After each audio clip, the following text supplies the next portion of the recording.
Glamorgan's tail wagged on the third day of the LV County Championship match with Lancashire in Colwyn Bay, but the home side still have an awful lot to do to avoid a very large defeat. The Welshmen resumed their first innings on 165 for 6, which had them 533 runs behind. It wasn't so much about avoiding the follow-on, but just batting for as long as possible. Something Mark Wallace was unable to do, as he was bowled off the inside edge by the evergreen Glenn Chappell in the penultimate morning's 6th over. You would have got some good odds on Graham Wagg becoming the batsman he's turned out to be this summer.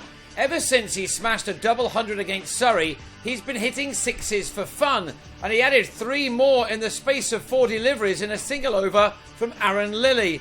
This has been the summer when the 32-year-old has really come of age as a batsman in particular. Some of these shots were absolutely huge. Trying to clear the rope for a 5th time in total, he mishit one and was out for 45.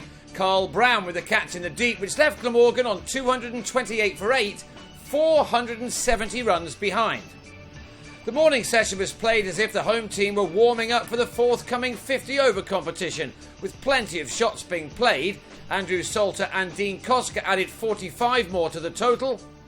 Warwich read 273 for 9 when Salter was bowled by Kyle Jarvis, who'd had to wait for some time to take his tally of championship wickets from 58 to 59 this year.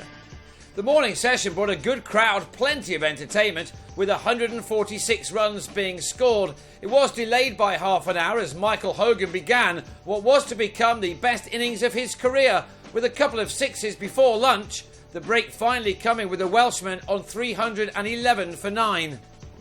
Hogan cleared the rope for a 3rd time in the afternoon as he reached just his 2nd first-class 50, one made off only 38 balls. He beat his previous best of 51, and then, after adding 75 runs for the last wicket with Koska, he was out for 57 as he edged Lilly to Paul Horton. Glamorgan were dismissed for 348, Koska left on 40.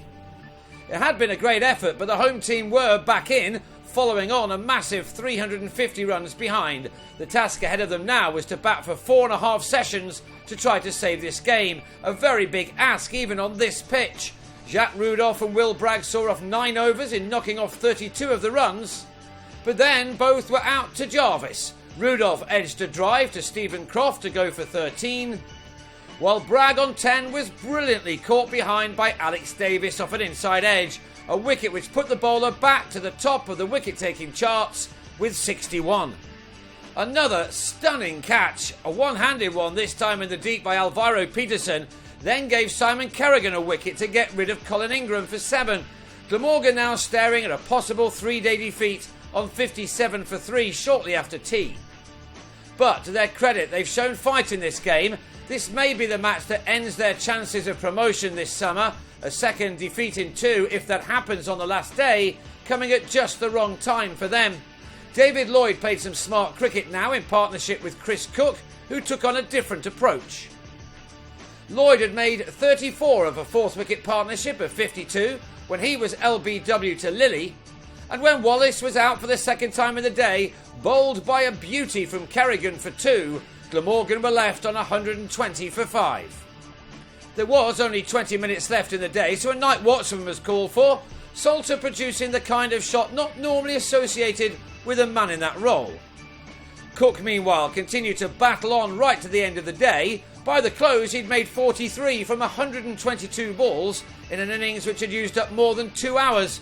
It was a valiant effort, although his innings will almost certainly be in vain. That's because his side will enter the final day on 146 for 5 in their 2nd innings, and that means that they still need a further 204 runs to avoid an innings defeat. It should not be too long before Lancashire have taken another huge stride back towards Division 1.